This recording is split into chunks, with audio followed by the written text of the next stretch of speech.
about the ways that you can save money and do better for the environment. Also want to thank our friends at Pride Coffee Roasters. Go to pridecoffeeroasters.com and put in an order for their incredible single origin roasted to order beans. Again, you know that I've said this before. Every single mug of coffee is like a love letter. And these two have just an incredible story. And every bag you order helps write the next chapter. That's at pridecoffeeroasters.com. Again, pridecoffeeroasters.com. Also want to thank our friends at Are You Really Winning? March is Problem Gambling Awareness Month. And we encourage you, if you or someone you love is struggling with a gambling problem, call 1-800-GAMBLER or visit areyourreallywinning.com. And our newest sponsor of the show, we have Anderson's Candies. We want to encourage you to go to their website or their shops in person. They have one in Richmond and one in Barrington.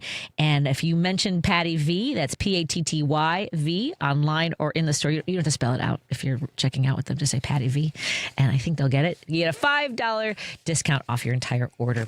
And just coming up in a little bit, we'll be joined by Minocqua Brewing Company for our Up North podcast. We will be up there in their Madison tap room next Wednesday, April 1st. If you would like to join us, that would be a blast.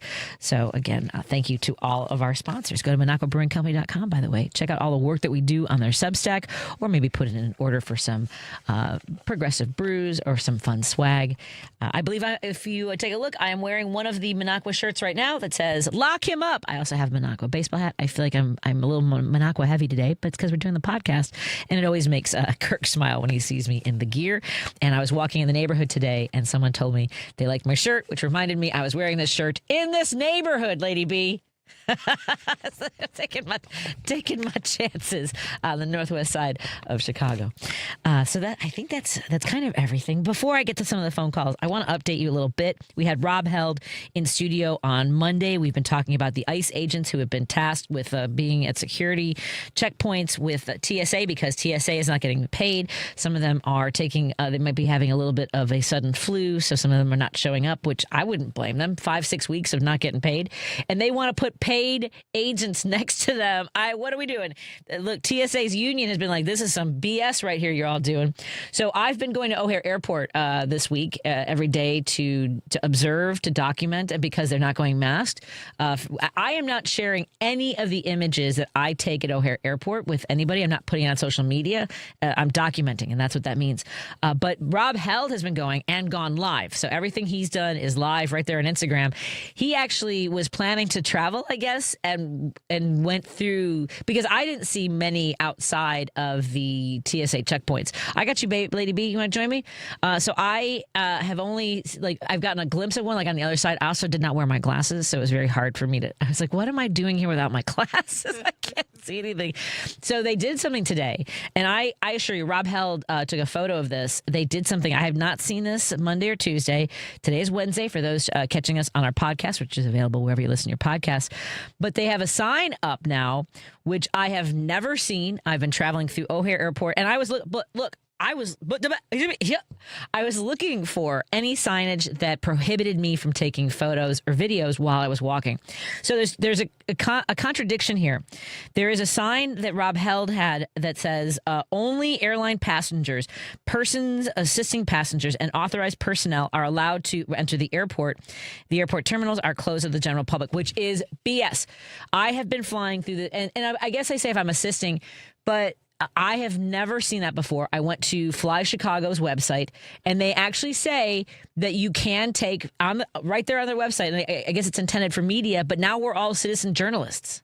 And it says that they do not prohibit any photography outside the checkpoints, that it is all public property. So I wanted us to know from the city of Chicago whose sign that is. Right. But yeah. Because I've never seen it either. I've traveled, not often, but whenever I travel, I've never seen seen that sign. Even that when years ago in 2004, I worked at Terminal 1. Oh, you did? Checking IDs and stuff.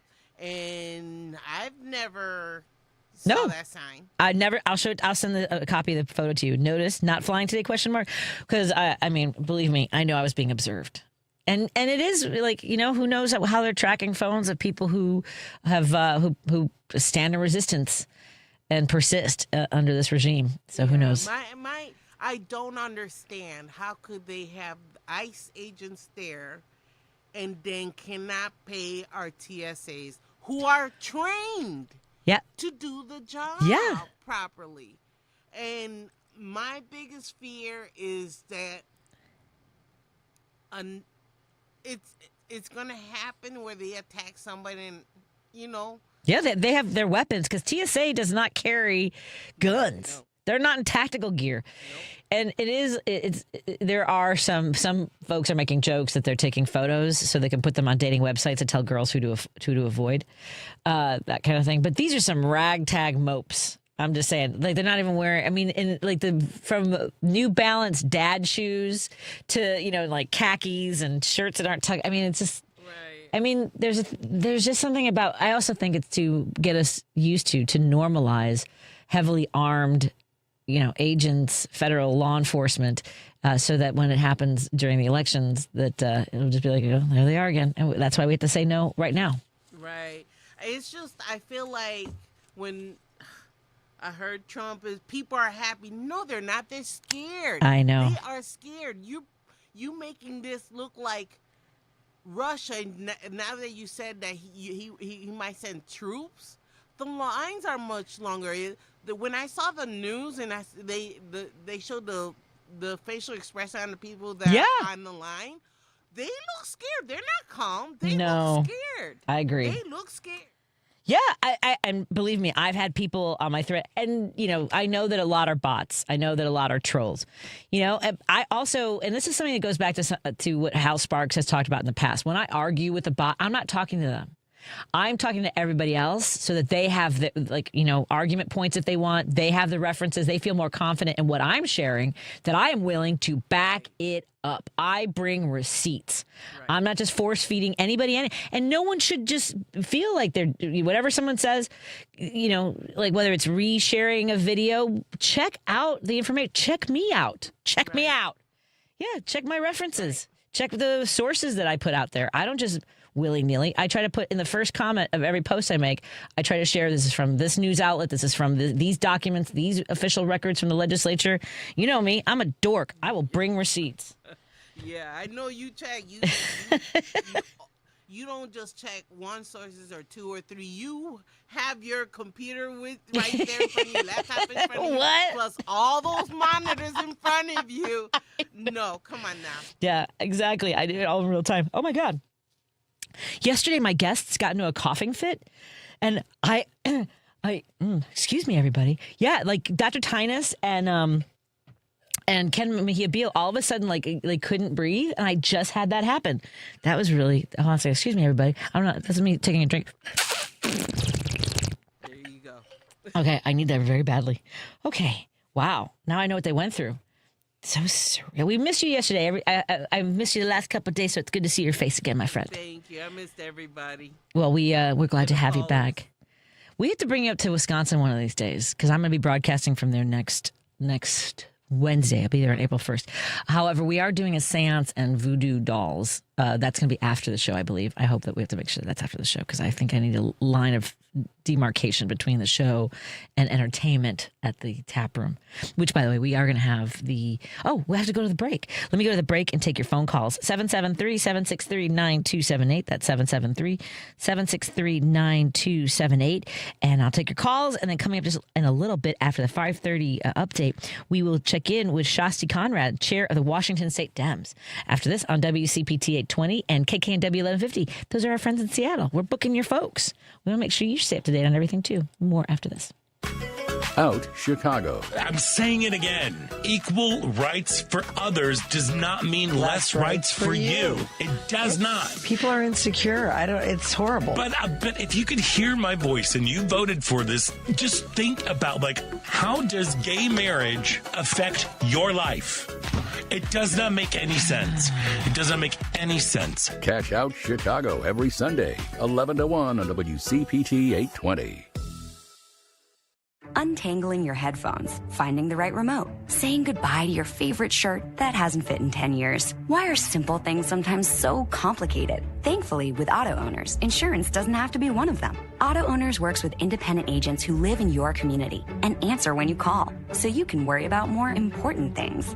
like finding a new favorite shirt. That's simple human sense. In Will and DuPage County, contact Paul Fazio at FazioInsurance.com or 815-727-2611. Spring is here and summer heat is right around the corner. Is your home ready to stay cool and energy efficient? At Green Attic, they help Chicagoland homeowners prepare their homes for rising temperatures. With over 15 years of experience and more than 1,000 five-star reviews, Green Attic is a trusted expert in attic insulation, blow-in cellulose, spray foam, crawl space encapsulation, mold remediation, and solar attic fan installation. When the sun heats up your attic, that trapped heat can force your air conditioner to work overtime. Proper insulation and ventilation helps keep your home cooler and lowers your energy bills. Green Attic also offers full-service roofing through Green Attic Roofing, including asphalt shingles, flat roofs, Da Vinci, Brava, Cedar, Tesla solar roof, and solar panels options, all backed by the industry's 10-year labor warranty. Spring is the perfect time to fix insulation problems and aging roofs before the summer heat and storm season arrive. Schedule your free insulation consultation today at greenattic.com or get an instant roofing estimate at greenatticroofing.com. Green Attic, healthy home, happy family. This is WCPT 820, where facts matter. If you're listening to this station right now, you've definitely heard my voice before. Hi, I'm Hawk. And I'm Pete. And we're with Source Solar, your local source for solar. Source Solar is Chicagoland's premier solar installer, providing solutions for over 1,000 homeowners and business owners across Illinois and Iowa.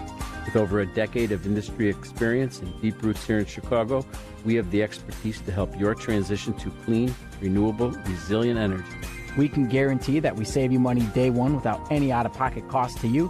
This means you have an instant ROI, instant payback, and can save money to add to your bottom line day one. At Source Solar, we source everything as local as possible, meaning we always carry the Made in USA sticker. Find us online at www.source.solar. Stop in our office at 5710 North Northwest Highway or give us a call at 773-985-3992. And don't forget to ask for Hawk or Pete. Patti Vasquez is taking your calls now. We need to speak out about this. At 773-763-9278. Hello, hello. It's Driving It Home with Patti Vasquez.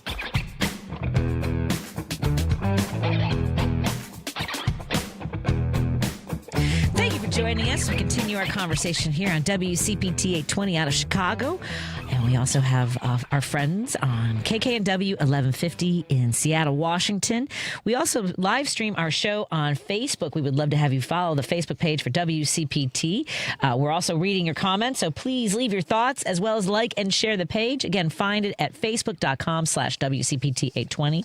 You can also, while you're there on Facebook, follow the Patti Vasquez Show. Join our conversation, our community, and stay up to date on some of the thoughts that we share, as well as the events coming up. And we have, of course, covered so much during the Illinois primary. And while that's come and gone, we have been interviewing. We continue to interview candidates from across the state and across the country. And for all of the interviews that we've had, if you want to learn more about whether the people that won, we also have an interview with Paul Nolly that I need to share with you, because we are going to be highlighting his race as he takes on Congressman LaHood in that part of our state. So check out our interviews, including our recent conversations with congressional candidates like Donna Miller and LaShawn Ford and U.S. Senate nominee Juliana Stratton.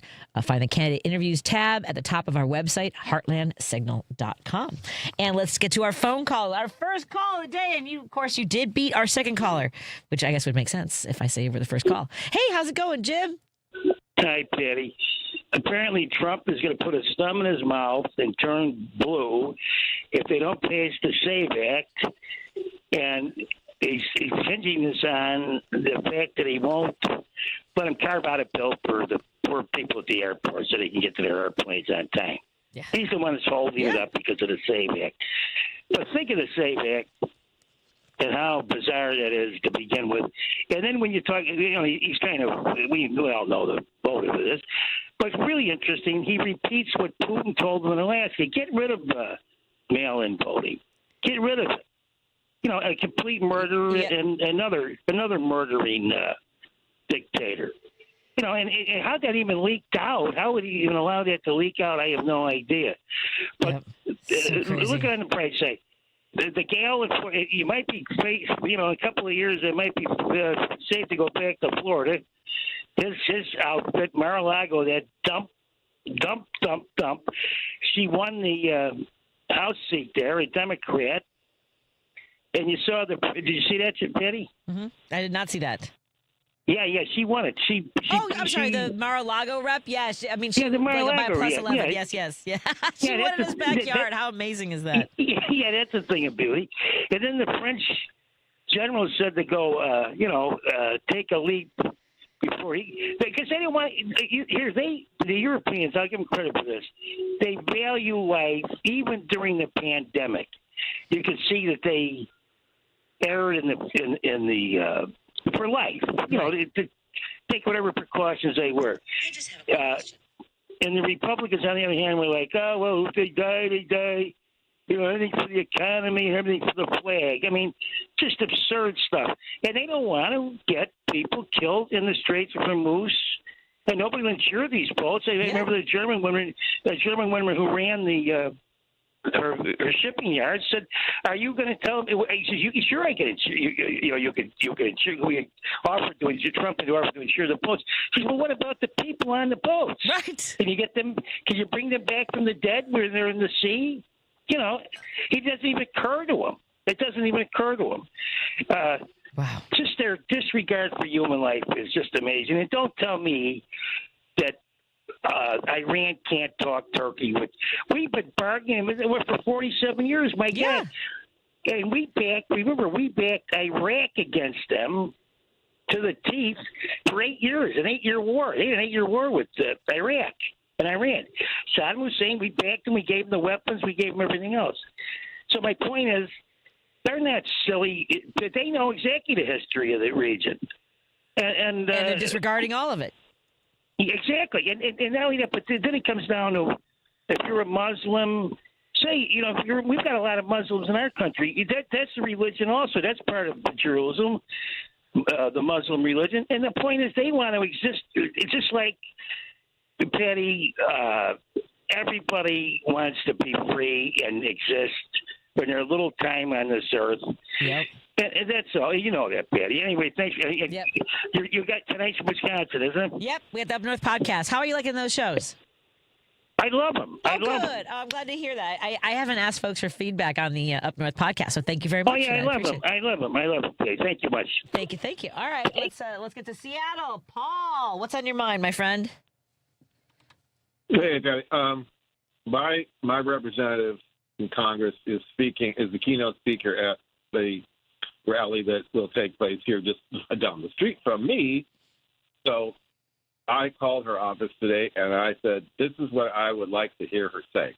Okay. I would like to hear her talk about how the Democrats are going to reclaim their congressional powers that the Republicans have abdicated to our dictator king. The first thing I said, you can talk about, first of all, how we're not going to be taxed with tariffs without representation. Republicans have abdicated that power. So we're not going to have a dictator tax us with tariffs, which is not within his powers. So he's not the king who's going to tax us. And I want to hear about that the Congress can regulate the Supreme Court, and we're not going to have them have shadow docket rulings that are favor the king dictator. And I said, but here's what you have to say. I want you to talk about that we are not going to live by the edicts of the morbidly rich. I said, write that down. Morbidly rich is a phrase that will gain thunderous applause in that crowd. I guarantee it. Well, I'm taking notes right now, just so you know, Paul, because I'm also speaking this weekend. Yeah. Not live by the edicts of the morbidly rich. I'm writing it all down. How are Devs going to reclaim congressional powers? Yep, go ahead. Yep. Yes. Something similar to we don't live by the rules of the edicts of the morbidly rich, because look at it this way. We've been trained by the right wing to think that, you can't punish success with taxes. Well, who are you going to punish with taxes? The poor? I mean, that's kind of what they've done, and that's why. How is it that we have a $38 trillion national debt, but somehow over the last 40 years that we gained that $38 trillion, we have gained also, a few hundred billionaires. Now, if you walk out of a restaurant and you got a big fat bill and some people didn't pay, that's who owes. I mean, keep in mind, then you don't walk out of a restaurant richer, right? Okay, so it's obvious where the balance is. A $38 trillion debt, because these folks over here are like billions of times richer than everybody else. Somebody didn't pay, right? Right. That's pretty much obvious. So, in other words, taxes are not punishment, and we have been tricked. Congress over the last 40 years has become afraid to tax people who are becoming more and more wealthy. And now these people have become so wealthy that Congress, in the form of Republicans, have become completely beholden to them, and that's why we're where we are. Excellent. I agree. And I'm going to take these notes to heart as I put my speech together for the No Kings rally this Saturday, my friend. Are you going to go to some rallies in your area? We're about to talk to our friend from the Washington Dems, and you can learn more. Yeah. Are you going? Yep. Where are you planning to be? Well, I'm kind of right in the middle of it. It's Kirkland. I live in Kirkland, and it's like pretty much it's down my street. Excellent. Well, we're going to talk to Shasti Conrad, chair of the Washington State Democrats, and I'm glad that you're going out. Thank you so much, Paul. Take care. Take care. Let's take a break here, and we're going to talk to Shasti Conrad. Shasti, am I saying your name right? Let's take a break here and come back on WCPT 820 and KKW 1150. Our friends in Seattle, here in Chicago, and of course, anywhere you're watching, say hi on Facebook, everybody. Appreciate it. And let's hit this. Let me hit the right buttons. There we go. You're listening to WCPT 820. Here's the latest Chicago weather update. From the Weatherology Weather Center, I'm meteorologist Regina Cole. For this evening, we'll see increasing clouds, scattered showers and storms come in too as temperatures drop back to 55, and it will be windy. Showers and storms are likely for Thursday afternoon. Could see some strong to severe storms. With a mix of sun and clouds, a high around 79 early on in the day with falling temperatures in the afternoon and gusty winds. Showers and storms continue into Thursday night. Mostly cloudy, temperatures dip back to 32, and it will be windy. Cooler Friday, high 42 and partly sunny. That's your latest Chicago weather update. Right now, it's 72 degrees. This is Chicago's Progressive Talk, 820 AM, WCPT Willow Springs, and online at WCPT820.com, where facts matter. Tom Hartman. Autocrats generally, particularly those autocrats who have narcissistic personality disorder and are sociopaths, as is, in my opinion, Trump, typically do not tolerate high-profile people around them. They want to be the star of the show, and that's certainly been the history of Donald Trump. The only people that he will tolerate around him are people who, when he says, kiss my ass, they fall to their knees. The Tom Hartman radio program, weekdays 11 a.m. to 2 p.m. on WCPT 820, where facts matter. Hey, Clerk Elise, you got a guy who can fix my lamp? I do. At the Township of Lyons Repair Cafe, neighbors help neighbors repair all sorts of things from lamps to vacuums. Little acts of mutual support that make a big difference. Hey, Clerk Elise, you got a guy who can notarize documents? The Township of Lyons has lots of notaries on staff ready to help. Hey, Clerk Elise, you got a guy? At the Township of Lyons, we are your guys. Whatever you need, we work to bring more resources right to you. Check out the Township of Lyons online, Lyons with a Y, LyonsTownshipIL.gov. You're listening to WCPT 820, because facts matter. Here's great news for those Chicagoans heading up to southern Wisconsin. Should you ever forget to load up on progressive brews from the local favorites like Rogers Park Provisions or Park West Liquor in Lincoln Park, Minocqua Brewing Company beer is now conveniently available at Dream Liquor and Cigar in Kenosha and in the Lake Geneva area at Delavan Liquor and Smoke in Delavan. If the great town of Madison, Wisconsin is your jam, please remember to swing into the Minocqua Brewing Company tap room at 2927 East Washington Avenue to grab some Resistance beer, pizza, t-shirts, and progressive camaraderie. I want to tell you guys about Anderson's Candies. All right, listeners, if you're going to buy Easter candy this year, listen up. You have to get marshmallow eggs from Anderson's Candy Shop. These are seriously the best Easter chocolates you will find. Each marshmallow egg is handmade, light and fluffy, and dipped in Anderson's rich, thick chocolate. These are sweet, creamy, chocolate-covered miracles, and beyond that, they are made by some of the nicest people you will ever meet. Anderson's Candy Shop has locations in Richmond, Illinois, by the state line, and downtown Barrington. They're open 7 days a week and 24/7 online at andersonscandyshop.com. Plus, Andersons also makes 9 flavors of cream-filled eggs, including peanut butter cream, maple nut, and marzipan. Oh, and crispy rice nests and solid chocolate bunnies, too. But don't take my word for it. Visit Andersons today and sample yourself. Mention code PATTYV, PATTYV, and get $5 off, too. And you can use that online or in the store. That's Anderson's Candy Shop and andersonscandyshop.com. Code PATTYV for a discount, because for the best marshmallow eggs and Easter candy, nothing beats these treats. You're listening to Driving It Home with Patti Vasquez. Thank you so much for joining us as we continue our conversation. I feel bad because I'm not great at figuring out our Zoom yet, so our guest who joins us has been sort of staring at my face for a few minutes. Shasti Conrad joins us from the Washington State Dems. How are you doing today, my friend? I'm doing okay. How are you? Great to be back. It's good to have you back. I'm hydrating. I'm doing okay too. Yeah. I mean, fascism is exhausting. What do we have to say about that? It is. I know. Yeah. Yeah. We got to do our best. Now, we were talking to you. I mean, obviously there's a lot going on for the No Kings rally. Washington State Democratic Party, I'm sure, has a lot in store for Saturday. How's it looking? Yeah, I mean, these rallies that we've had, this past year have been, massive turnout, a lot of energy, I think a place for real solidarity. And so I think if I remember correctly, it was like 11 million people, participated in the last No Kings rally nationally. I think we're gonna exceed that. I think it's gonna be, let me put it out there. Let me guess, 15 million people are gonna participate. Put it out there. Well, and here's and I know you're hearing this because I mean, whether and you never know if there are bots like trying to diminish our shine, our light by saying it's not enough. We got look. I get the frustration. This is important too. We need to keep building, right? There isn't some sort of miracle solution that we have, right, Shanti?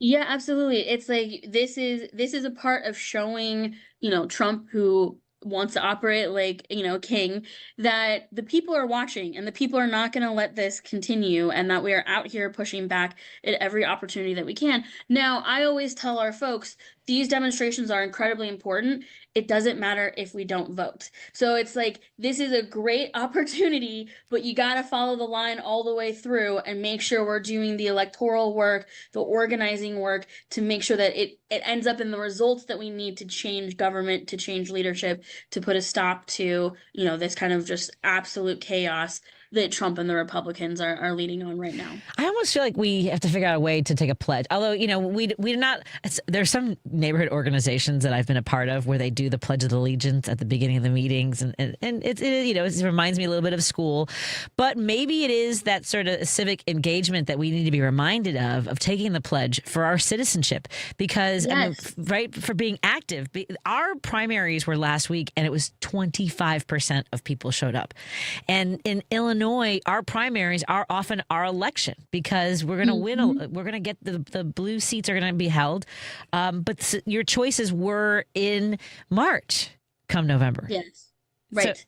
Right. It matters. There's elections happening. People a lot of times think that, elections only happen every 4 years because they're only paying attention to the presidential. Yes. And they don't realize that there's elections that are happening not just every year, but throughout the year. That, these primaries are happening all year long. Our Washington State primary is not until August. And so, I'm watching all these other states like Illinois go through this, and we're watching how the other side is, what their playbook is to win these elections, which is to spend a bunch of money, and crowd out the organizing work. And I actually think that the Illinois primary is a really interesting one, because in some of those races, the money really did matter. And in other of the races, the organizing work really, really, really made a difference. And it was able to overcome that, flooding of money that came from, AI, crypto, APAC, and whatnot. You are watching our races. Yeah, I agree. And they were successful, I believe, in 2 high-profile and I believe congressional races, and were not in our Senate race, which was we're grateful for, and a couple of our congressional races as well. Daniel Biss, who had some money going into the opponent's campaigns from AIPAC, from AI. Same with LaShawn Ford, who did win his race, and there were challengers. They were not challengers because they were all that was an open seat. So you're right. And so what is what does that look like going, for the next few months then, educating folks about, doing, I guess people don't want to, you mentioned the work, and I feel like people get turned off by that. It's like, I'm not just whining, but also busy, not having the bandwidth, being desensitized by all the advertising. Are there any things that you find are successful with the people that you work with as far as getting them engaged? I think, I think we have to put joy and human connection back at the center of all of this, right? We have to find and these No Kings rallies are often that place where it can be fun, right? Like, even though we are, out there taking to the streets because, there's this like absolute federal overreach and, people are dying at the hands of ICE and, gas prices are soaring and people are losing their jobs. Like, there's a lot of really awful things that are happening, but we get to be in community together, and we get to we get to use creativity. We get to, I love going to these to like see what are the funniest signs that people have come up with, right? Like, what are the things that people are doing to show the fight that they're fighting back, but not just in the, voting is a major part of it, but it's also this sort of reminding all of us to be human and to connect and to find joy and happiness, and that's still possible. Like, that's what fascism is trying to put a kibosh on, right? Like, they're trying to make us feel like we're all these kind of robots who just do what we're told, and that we are so exhausted and burnt out from all of this all the time, that why try? Why do anything? Yes. Why show up? Why don't trust your neighbors? Don't trust, like, everyone's out to get you, and you got to take care of your own because everyone is bad and evil. And so we got to push back with the joy and the reminder to be human in these moments, and that the way that we help our people and help people that we love and care about is by engaging and participating, and voting is a part of that, but it's not the only part of it. It's just, I never want us to forget that we've got to come out and vote also. Yes. And I was noticing two things I want to touch on. One, you mentioned joy, and I've been writing in the last week some think pieces, do my little essays.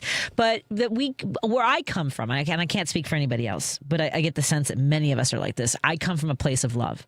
I do love this country, and I fight because I love my family, I love my community, I love my city, I love my state. I mean, and not just my state. When I say I fight, I'm fighting for the red states too. I want them all to have access to health care and a good education and a job that pays a wage that you can also live in an affordable home. Like, I'm not just saying that for people who vote Dem or live in blue states, right? Right. Everybody. That's the thing. And I think that is, I feel like, while you were talking about like the think pieces and everything, I saw, I'm going to take a quick tangent. Yeah. I saw Project Hail Mary with Ryan Gosling, over the weekend, right? And I was reading this, people are sort of saying like, what is it about like this film that seems to be like catching on? And I think it was like, it's the choice of remembering empathy and being open to difference and finding ways to work together and to show love, even to those of you who have not seen it yet. He falls in love with this kind of rock-like alien, and not in love, but like friendship, real friendship. And, I think that the reason why people they're just so hungry for it, because that is not what we are getting from the top right now. That is the exact opposite of what we are getting. And I think we have to just continue to try to remind each other and ourselves to stay in that human place, and that we are better when we're all together fighting for each other and helping each other, and not fighting with each other, but really trying to stand up and stand together to get through this thing we call life, to quote Prince, right? Like, that we're all just trying to get through it. And that, I think, is an act of resistance, is holding on to that and not letting this onslaught of terrible tear us apart to feed into the ideas that we can't trust people, or that, that people are all bad, inherently bad. That's just, I don't believe that at all. Agreed. I completely agree. And for folks who are in Washington, what kind of events should they know about? Where's the best place for them to learn about the gatherings in their neck of the woods? Yes, we do have some of them posted up on our website at wadems.org. We also work with a lot of our indivisible groups who have been taking the lead on many of these marches and rallies. There's always a really big march that brings out, 30,000 plus people at our Seattle Center in downtown Seattle. But what I love is that there are small gatherings throughout the entire state. So, we've got towns where there's like 1,000 people and, 100 plus people will come out, with their signs in their little city center. And so wherever you can, wherever you are, just, find your closest rally and march and take out your signs and participate and feel and know that you are not alone. In addition to the events this weekend, what are some of the ways you'd like to encourage our listeners in Washington to get involved with their local Democratic offices? So it's not, when we get leading into August, they don't feel like maybe they could have done more. You want some of these, whether it's August or obviously the general election, you want to leave everything on the field to know that you've done everything you could, right? Yeah, absolutely. The next big deadline for us is in the first week of May. We have our filing week. So that's when all the candidates sort of register, and we've got people can run for all kinds of offices this year. The main focus in an even year is, there's the congressional races and the state legislature races and whatnot, but there's also county seats and there's some special elections for city councils and school boards and, things like that. And so people can go to our website to see what is up on the ballot this year and sign up and run for their own communities. They can go out and support those candidates. And then, we are already launching canvassing across the state, and we're doing deep canvassing. So we're really doing a focus on listening to people, hearing what they care about, what matters to them, before we, focus in on the candidates, which we'll do, towards the primary and the general election later in the fall. But lots of ways to get in and, join your local party organizations as well. And it's an exciting time that needs everybody in. Anything you can do is a way to contribute, and that is the moment we are in. All hands on deck, everybody. Now, Shasti Conrad, by the way, the chair for the Washington Dems. You mentioned joy earlier. Would you want? And I'll tell you some of my things. I like going for a walk in the woods to keep my joy. Yes. What are some of the things that you do to maintain your joy, in addition to watching a good Ryan Gosling movie? Yeah, I mean, whenever I can watch a cutie like Ryan Gosling, I do. It brings me a lot of joy. So, yeah, I'm similar to you. My mom was a real nature lover, and so whenever I sort of need to take a break and clear my mind, I head out to go find the beautiful flowers and the greenery. And we're right in that springtime where cherry blossoms are blooming, and it's just really, it's such a beautiful reminder of the seasons and the ways that sometimes when you think things are gone and dead, they still find a way to come back up, and you find those opportunities for beauty. So trying to find that joy and connecting with people and seeing the people who have never been involved in politics before are really coming out and really getting involved, and it is an exciting thing to get to be a part of people's journeys as they're realizing that they have more power than they think. Yes, it's all about empowerment, folks, and that's what it means to exercise your right to vote, to volunteer and canvass or help at the office or phone bank. There's so many different ways you can help. Again, we've been talking to Shasti Conrad, who is the chair for the Washington State Dems. Go to wadems.org, wadems.org, and I look forward to checking in with you again, my friend. Thank you so much, Patty. Thank you. Take care. Stay hydrated. Yeah, thank you. Absolutely.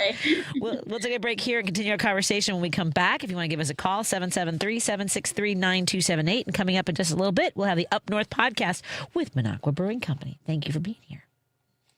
Margaret is a 71-year-old widow who came to Brookfield Tax Planning because she was worried her accountant and financial advisor weren't doing enough to reduce her taxes.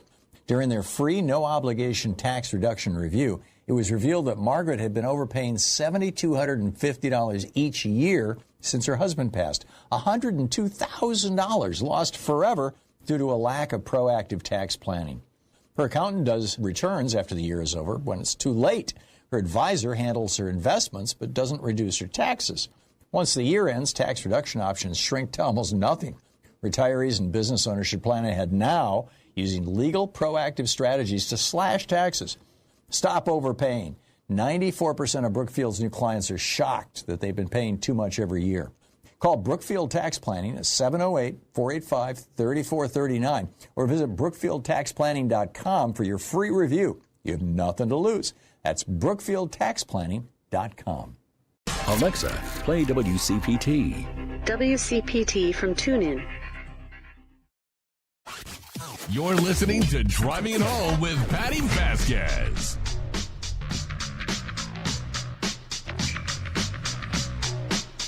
You know I've been talking about Pride Coffee Roasters. I love their story. In 2017, they brought home some green coffee beans to just give it a try. You know, a little hobby, something to make a better cup of coffee at home. And then they realized they were really good at it. So they started sharing with friends and family.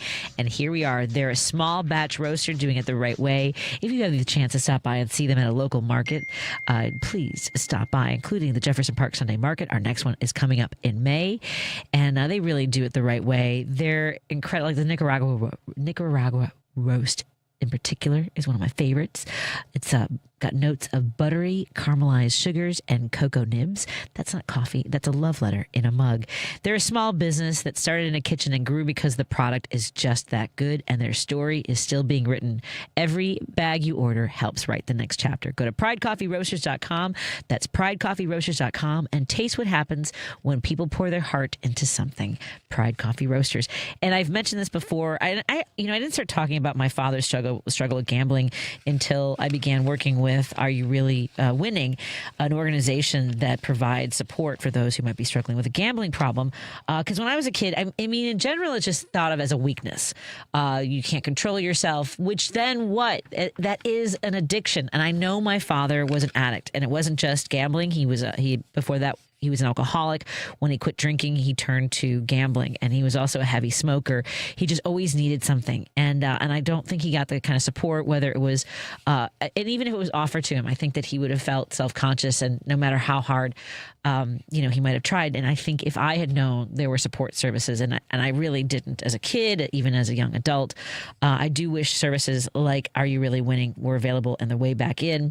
And I want to shine a light on the resources that didn't exist for my family 20, 30 years ago, because Are You Really Winning is that resource. If gambling is affecting your finances, your relationships, your peace of mind, help is here. Problem gambling can be managed and treated. Call 1-800-GAMBLER or visit areyourreallywinning.com, because you are not alone. Let's get to the phone calls, folks. We've got Al in Franklin Park. And hey, Al, thanks for calling in tonight. What's on your mind, my friend? Well, I was going to mention, Christian nationalism and Scott Jennings on, the Salem News channel, and he was on with Adam Mockler today or yesterday, and Adam did a pretty good job taking him down. And Adam also is one of the speakers you had at the Addison Democratic Breakfast. And I listened to that, and I learned from him the term attention economy. Yeah, me too. Yes, I was going to say that. I thought that was a really interesting way of phrasing that. Go ahead. I didn't mean to interrupt. Go ahead. Yeah, well, you can Google that, and it's out there, and that's one of the things that we have to try to take back right now. And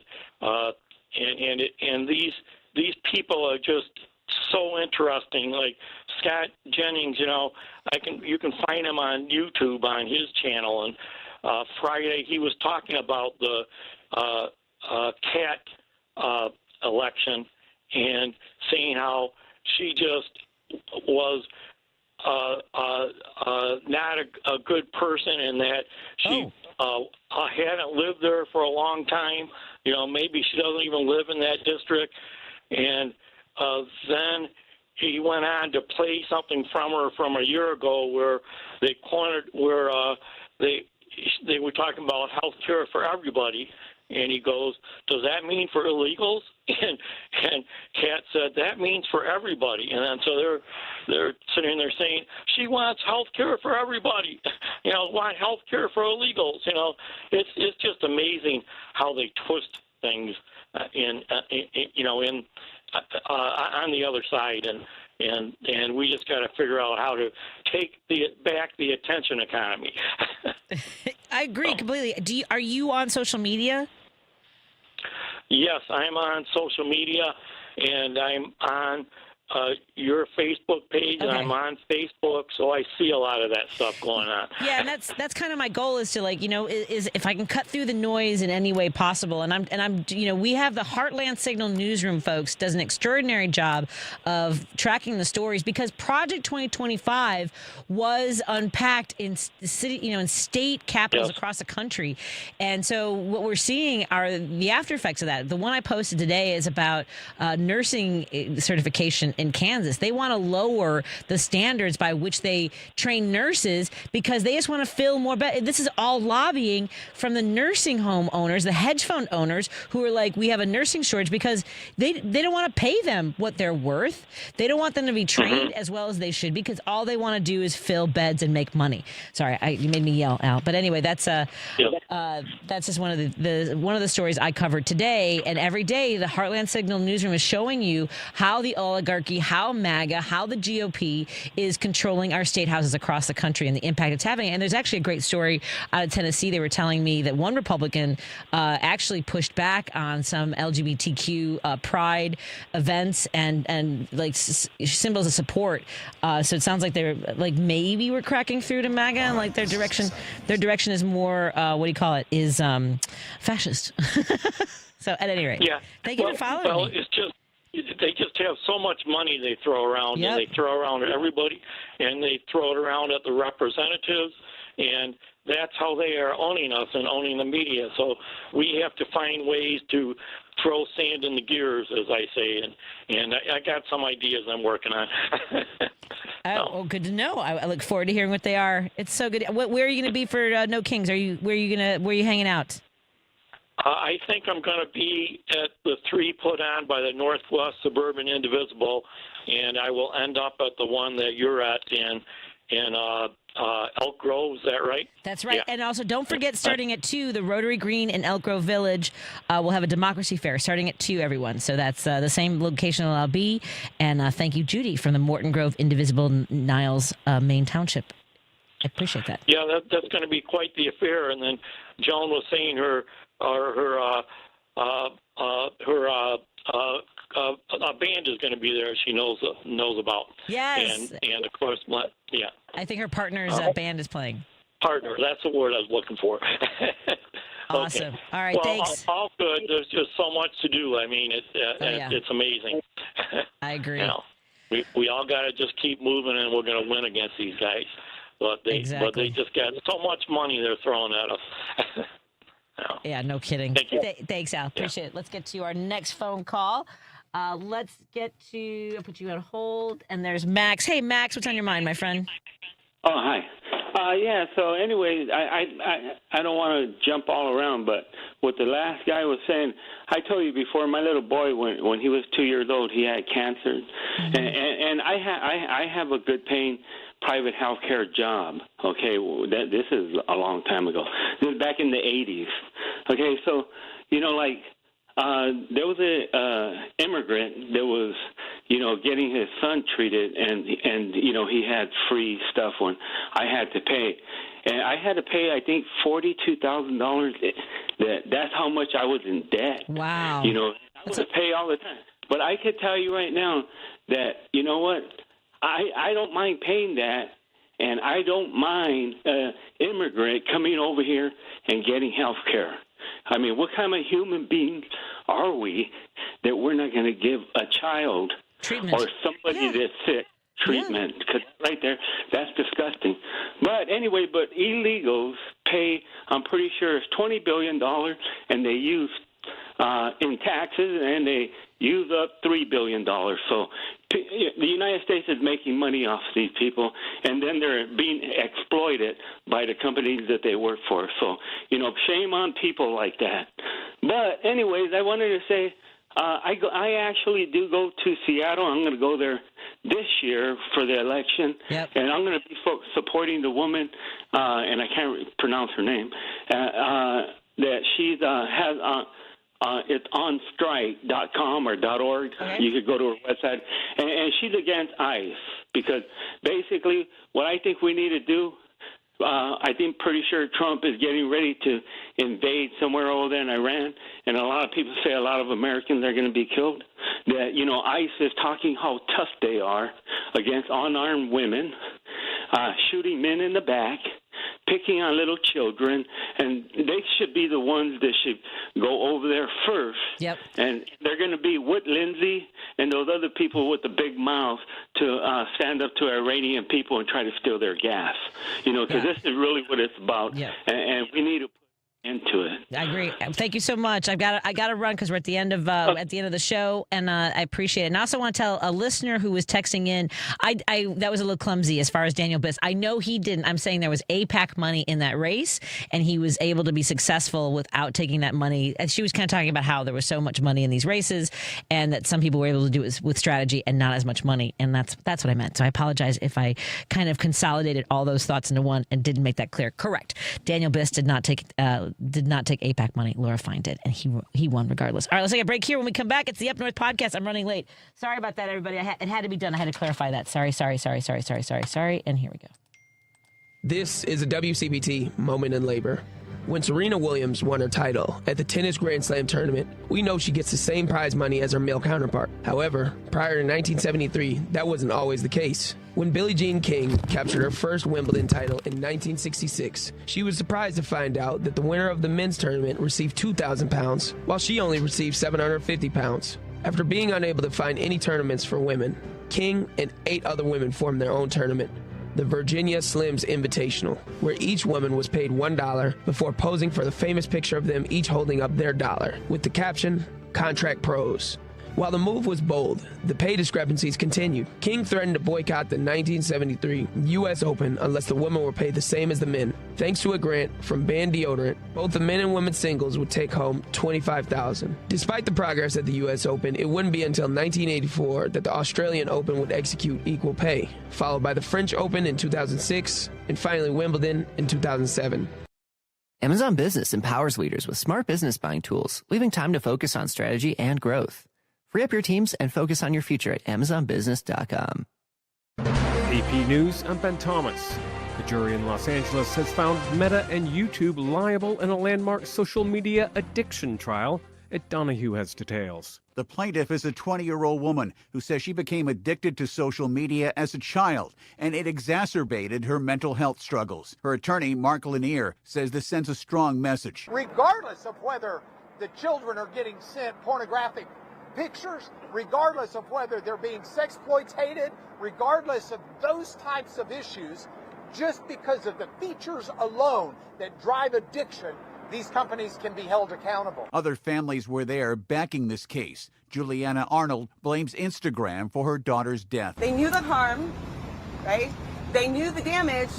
They assessed the risk, and they moved forward anyway. Meta's Ashley Nicole Davis says they will appeal. Teen mental health is profoundly complex and cannot be linked to a single app. The companies are being ordered to pay $6 million in damages. I'm Ed Donahue. Iran's dismissed a 15-point U.S. ceasefire plan and launched more attacks on Israel and Gulf Arab countries. John Gambrell reports that comes as Israel launched airstrikes on Tehran again, and the U.S. deploys paratroopers and more Marines to the region. There's been discussions about the United States seizing Karg Island, Iran's main oil terminal in the Persian Gulf, or taking islands nearer to the Strait of Hormuz. Iran is still continuing to maintain its chokehold on that route, though some ships have gone through.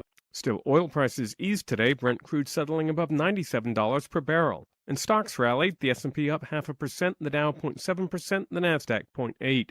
The U.S. Postal Service is seeking a temporary 8% charge on priority mail and other products to offset rising transportation costs. And on Capitol Hill, no deal yet on Homeland Security funding as the head of the TSA warns of possible airport shutdowns. This is AP News.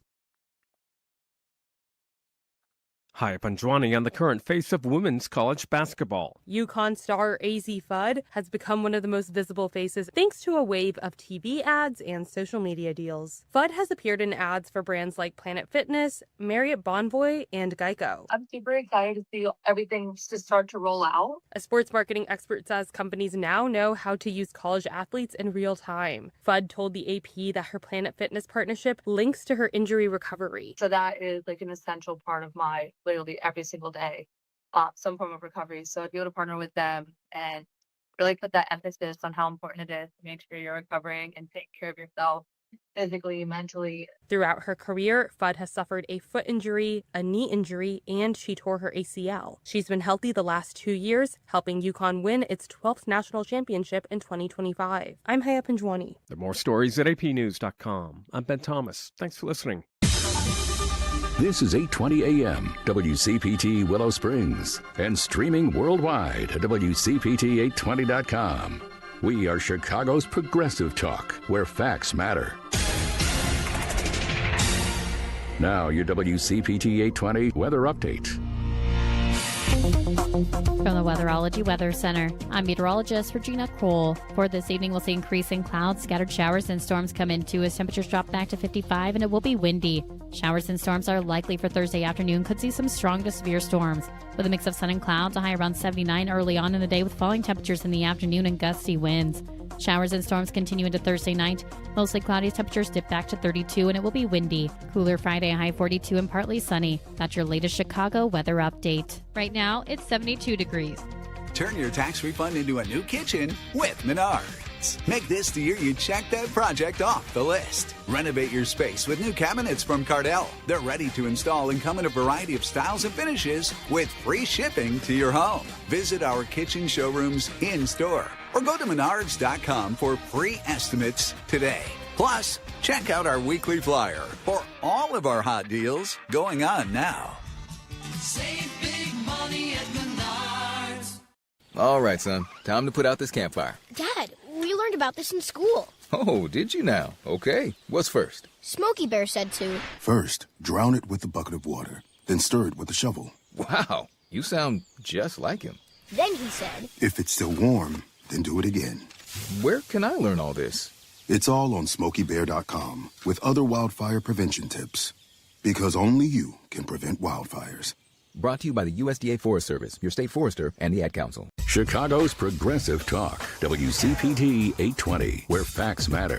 And it is time now for the Up North podcast. Joining us is our fearless leader, Kirk Bangstad, who is the I don't think Kirk can hear me. Can I hear them? Is that? Oh, maybe I'm in queue. There we go. Kirk Bangstad. Can Kirk hear me? I don't know if I'm in the show. Oh, they're already going. Okay. I guess I'm muted. They already started. I don't hear their show. Okay.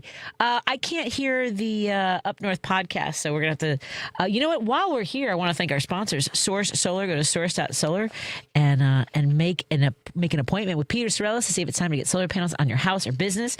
Also, our friends at Anderson's Candies are offering you $5 off with the special code. Oh, can you guys hear me? Because I can't hear you guys. That's why I'm muted, guys. I can't hear the Up North podcast, so I have to mute myself for you. We'll do that right there. We'll go to Anderson's Candies and put in an order for some incredible treats. It's Patty V is the special code for that. That's PATTYV for $5 off your order if you go to AndersonsCandyShop.com. And I also want to thank our friends at Pride Coffee Roasters. Go to PrideCoffeeRoasters.com and put in an order for some freshly roasted coffee. Hey, Lady B, I can't hear the Up North podcast. What you guys can you guys can hear it and I can't? We're working on it right now. We'll see why we can't hear the show right now. Right? I should be able to, do I have the wrong buttons pushed over here, Matt? I'm not in queue. I have this turned on over here. Also want to thank our friends at, Pride Coffee. Oh, Are You Really Winning? March is Gambling Awareness Month. So if you or someone you know is struggling with a gambling problem, please let them know that help is available by calling 1-800-GAMBLER and areyourreallywinning.com. We are going to be joining the Up North podcast in just a little bit. We are talking about the funding for DHS and, of course, ICE agents at the airport. For those of you joining us on KKNW in Seattle and KTNF AM 950 Minneapolis, St. Paul. I don't know. I know that in Minneapolis they are not deploying ICE agents yet, and there was misinformation out there. I can't remember which talking head was on a news show saying that the wait times were much. Yes, people are texting me. Were texting me that they cannot hear the Up North podcast, just me, which is fine because I don't. We're working on it. Hold on, gotta. I don't know any way to let them know. Can you let them know that I can't hear their show? We're just not able to pick up their show. Just text Amy back and say we're not able to hear the show right now. But the ICE agents have not been used at the Minneapolis airport. And then there were lies being spread that the times in TSA lines were shorter because of ICE agents, which is not true because there were no ICE agents at Minneapolis. In Houston, there are ICE agents, and they're, you know what they're doing? Well, folks wait in lines that are up to 6 hours long, they're handing them water because, you know, that kind of training and that kind of pay while they're working next to TSA agents certainly means that they should be. And by the way, the TSA agents are not being paid while these guys are next to them. What, handing out water, standing by doors, all kinds of stuff that is not doing anything to alleviate the wait times. But now at O'Hare Airport, now I've started going out on Monday and I was out there on Tuesday to observe and document ICE agents. They are out there unmasked. And I do think we have the right to know who works for ICE, who have been in our communities terrorizing our neighbors, our loved ones. So I've been out there and I personally have not taken any photos. If I do take any photos of an unmasked agent, I am not putting them on blast. I'm not putting them on social media. I am not trying to dox them. It's called documentation for a reason.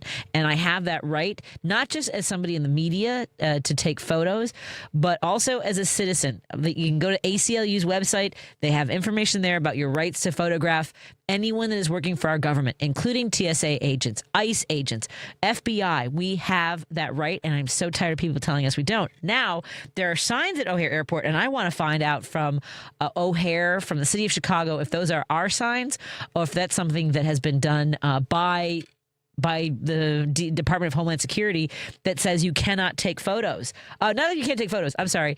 The signs say that you are not allowed on airport property if you do not have a ticket, if you are not flying, if you are not assisting someone who's flying, if you don't work there. And I have never seen that. I did not see it on Monday. I did not see it on Tuesday. And that's a new sign. And I was telling this story the other day that when I was in high school and they extended the blue line all the way out to O'Hare, because it used to terminate at Jefferson Park, which is the neighborhood I live near. I live in Gladstone now. I grew up in Norwood. And so the closest you could get with the trains to Norwood Park ended at Jefferson Park. And then they extended the lines and they added Harlem, which was closer to my house. I couldn't really get there as easily because the 68 Northwest Highway bus got me to Jeff Park. Anyway, they added the Harlem stop. They skipped Nagel, by the way, which is the high school. Taft is right there. It would have been convenient for kids coming from other neighborhoods, but a lot of folks on the Northwest side did not want them to have access to the neighborhood, so they did not put a stop in at Nagel. At any rate, they added one at Harlem, and then Cumberland, and then River Road, and then all the way to O'Hare Airport. And in high school, we would jump on that blue line. We would go out to O'Hare Airport, and I get it. It was before 9/11. It was the 80s. And you have no idea how exciting it was to go out to the airport, to just imagine ourselves traveling, seeing people arrive. We would welcome. We would say, "Hi, welcome to Chicago." We were goofy. But the coolest part was Terminal C. So you have one, right? Terminal 1, and then C was a C concourse. My apologies for folks who know the airport well. Sorry, this cabbie's daughter. I'm vamping is what I'm telling you, folks. Trying to join the Up North podcast, but Terminal 1, Concourse C had the first moving sidewalk I had ever been on. And they had the cool lighting sculpture on the ceiling. So if you've ever been to O'Hare and had to go to Concourse C, you know what I'm talking about, because it connects Terminal 1 to that extra batch of gates for United Airlines. And so I know the airport like the back of my hand. Even before I used to go out there on the blue line. My father was a cab driver. There were times that I would ride out with him to O'Hare. Look, when I was a kid, I ran around all over O'Hare Airport as well as Union Station, which, by the way, is a beautiful building. But I was at O'Hare a lot. And I have never whether when I was a kid or as an adult, I travel a lot. Before I started doing radio, I was pretty much traveling every single weekend out of O'Hare Airport. It's the only airport I use. Midway's nice. Sheriffs who are cooperating here's with the Minocqua ICE, Brewing Company and taking it away how right now. In Wisconsin we shouldn't like that, and we shouldn't and sheriffs are getting reelected in November. All sheriffs, I believe, and Amy, correct me if I'm wrong, Amy's our producer in the background. I believe all sheriffs are reelected every 4 years, and it kind of coincides with the governor election. So we got an opportunity to elect sheriffs who don't work with ICE in the future. And so that was what I wrote about. And even though this story about the Dodge County sheriff might not check out well, there is another story. And this story is about Elvira Benitez of Sheboygan Falls, who's a 51-year-old woman and was in the U.S. for 35 years, has 4 U.S.-born children, and no criminal history. She crossed the Canadian border accidentally during a family road trip in 2025. She spent 6 months in ICE custody and then won her case. The judge canceled her deportation and began a green card process for Elvira Benitez. She was rearrested by ICE in March, just this month, during a routine Milwaukee check-in while the government appealed. She was shackled and transported to a Kentucky facility. Her husband said, "My wife is not a criminal, but she is being treated that way." Patti, you're back. Do you want to comment on this? Look, snap! What? Patti, you can't hear me? We still can't. You can't hear Patti. me? We're gonna get you on break, Patti. Well, let me. I can chime in there, Kirk, Okay, because all right. I don't know. I don't know if you intended for this kind of segue to happen, but I'm going to give you the credit of being a genius on this one here. But the stories you're talking about there absolutely coincide with the TSA shutdown conversation. The reason why there are unmasked ICE agents at TSA handing out waters and actually behaving like human beings for the most part is because, based on the stories that you are describing, based on the litany of mistakes that have been both publicly and privately enacted over the course of the last year and some change, they are at historic lows. And I think we've had, if it wasn't on this show, it was on my show, we've talked ad nauseum about abolish ICE is becoming a moderate position when not too long ago, most Democrats would have said, well, we need ICE, but we just need to rein it in. Whereas now people are saying, do we really even need this? And I think the TSA conversation is tying in with these mistakes. They're egregious, they're disgusting, they're racist, they're bigoted, but they're also, and I know you said you don't want to play politics, but it's not politically popular. Even if every single MAGA voter gets behind it, there's enough people out there that absolutely hate what they're looking at. You are in the majority when you highlight this and express frustration with it. And I think the ICE agents at TSA is an overcompensation for that behavior. John, give us 30 seconds on what you're thinking about sheriffs working with ICE. I mean, they absolutely shouldn't. I believe you're right, Kirk, about every 4 years sheriffs getting elected, and they certainly don't have to do it. And when you hear these stories, that's what it's all about, is the stories of individuals. That's how we break through the propaganda that's coming out about what it is that ICE is doing. And the story that you just told is so crucial, right? This is a person who's been in this country for all intents and purposes. She is an American, and to be treated like that is just egregious. And why would local authorities be complying with this madness? Thanks, John. So that's a great segue, and we're going to break soon to get a couple commercials in and figure out how to get Patti on our show because we're missing her. So Yes, we can. I didn't want to interrupt anybody. I didn't want to be like test while someone's in the middle of a very important thought. And before we go to the break, I do want to let you know that I've been going to O'Hare Airport to observe and document ICE agents. I have not and I'm not using them I would not use any photos to dox anybody or blast them. But I will say that they changed their policy today, and I'm going to find out if it's accurate. They're saying that if you do not have airport business, you are not allowed on the property. However, there are media circumstances, so I'm going to probably work with them that way. But they are trying to find ways to prohibit access to document what's going on out there. Take us away, Patti. All right, we're the Up North podcast. Of course, our fearless leader, Kirk Bangstad joins us. John Shelton, the president of the American Federation of Teachers in Wisconsin, and Ben Cominos, the host of Outside the Box on WHBY. They have an app for that. Let's take a break here and come back on WCPT 820, KKNW 1150, and KTNF AM 950. Thank you all for joining us. Are you struggling with hearing loss? Do friends and family complain that your TV is too loud? Are you tired of asking people to repeat themselves? If you want to hear clearly again, but don't want a bulky hearing aid that makes you look old, you need to try Atom X by Audion Hearing. The Atom X is a life-changing breakthrough, precisely designed by top audio engineers, fits comfortably in your ear, is nearly invisible, and lets you adjust your sound so you can hear conversations clearly, at home, at dinner, or on the go. And right now, you can try the Atom X risk-free for 45 days. Call Audion Hearing now at 800-741-HEAR. That's HEAR for a 45-day risk-free home trial with free shipping and money-back guarantee. The Atom X is lightweight, rechargeable, practically invisible, and costs 90% less than prescription hearing aids. Don't miss out. Call 800-741-HEAR for complete details. That's 800-741-4327. Hearing for everyone. Audion Hearing. Are you looking for more in this world? Are you ready for something bigger? Then we are looking for you. The big-hearted, the bold, the messy and the gutsy. The teachers, the growers, the builders. The skilled, the sharers, the change makers. We need you.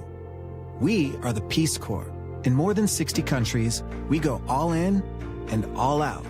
We are volunteers, partners, communities, working together, living together, bringing our experience, passion, and joy to building a better world together. From tackling climate change in Mexico to keeping kids healthy in Kenya, from sustainable farming in the Philippines to education in Kosovo. We learn more, give more, share freely, and serve boldly. Are you ready to tackle the tough stuff? To go the distance to make a difference? Then we have a place where you belong. Join us at peacecorps.gov. Because facts matter. You are listening to WCPT 820. And we are back with the Up North podcast, of course, brought to us by Minocqua Brewing Company and our fearless leader, Kirk Bangstad. Take it away, Kirk. Okay, thanks, Patty. We are moving into it's going to get a little technical here, but I think the Wisconsinites listening, and anybody around the country, even those in Illinois and abroad, should understand the relationships that ICE has built with county sheriffs and how potentially problematic those relationships are. So, Amy, can you put up this? Well, first of all, let's put up the graph. Oh, no, put up the descriptions of what this 287G program is. So, first of all, the 287G program is something that county sheriffs sign up with ICE to work with them. So, there's three different ways this is being done. There's three different models. The least invasive model is called the warrant service officer model. And that means that if you put somebody in jail and you're working with ICE, you can kind of talk to these people you can question them about potentially being illegal immigrants. And you can decide based on whether or not those questions map up to what you want, that you can detain them for an extra 48 hours than you're legally allowed to detain them based on federal law as opposed to Wisconsin law. The counties that are using this model are a lot. Brown, Calumet, Fond du Lac, Manitowoc, Marquette, Outagamie, Sauk, Sheboygan, Washington, Winnebago, Wood, plus new additions Dunn, Green Lake, and Walworth. That's a lot of counties. We'll show you where all they all are. A lot of them are right where Ben's radio show is and where John lives. The second one here is called the jail enforcement model. And this is really insidious because basically if you could pull over somebody for speeding and instead of giving them a ticket, you could take them to the jail and then you can check the DHS database to see if these guys are potentially in there as illegal immigrants, and then you can hand them right over to ICE. So it's using things that have nothing to do with immigration and kind of tricking people to get into the jail into sheriff's custody, and then handing them over to ICE. And then the last most invasive is called the task force model, which is basically allows patrol officers to become ICE agents, and they can stop, interrogate, and arrest anyone they suspect may be undocumented, just out in the field, not only in jails. Model is most associated with racial profiling abuses. Apparently, the Palmyra Police Department in Jefferson County signed one of these things, and people were so upset by it that they protested, and they quickly stopped doing it, which shows the power of protest. I didn't mention Dodge County, and Dodge County was a big part of this story. Dodge has a separate agreement altogether, along with Lafayette County, where they just work directly with ICE and have prisons that detain anybody that ICE wants them to. It's a much more direct relationship, and it's probably worse than the 287G program.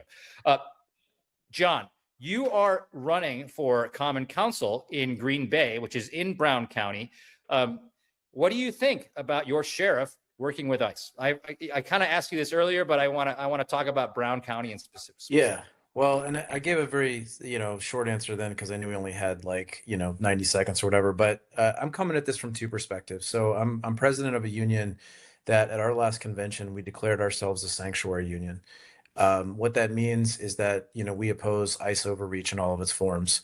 And here locally, I'll be honest, I was on the fence about whether to run for city council. I decided to do it because, Green Bay has always been kind of the tip of the spear in terms of attacks from Republicans, both at the state and at the national level, around everything from, democracy to immigration. And so for me, fortunately, our Green Bay Police Department is not cooperating with ICE. They have no such agreements. We're really happy with that. One of the reasons I'm running though is because I want to make sure that continues to be the case. That we have a city council that is going to stand up to that, and that we use every myself and other folks who I'm kind of allied with that we use every part of our platform to stand up against this. At the county level. The sheriff should have never agreed to this. It's unnecessary. I don't know all the rationale for it, but part of this, Kirk, that I don't think that, we got into as much is that, these local county governments, they're incentivized to do this because they get basically a certain amount of money for every day that these people are detained by ICE, right? So I don't know exactly how much it is, but it's a relatively substantial amount of money.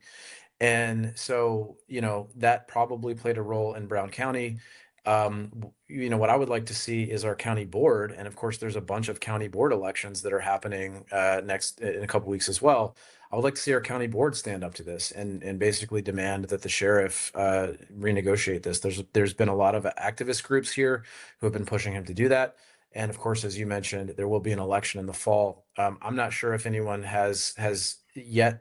I don't think anybody has declared that they're running against Delane, but I think somebody should, and they should make this a key point of contention because this is really central to our democracy, whether we're allowing our local governments to be complicit in the overreach of ICE. However you feel about the immigration question, and that's good enough reason in and of itself for us to stand with our immigrant brothers and sisters against this kind of stuff.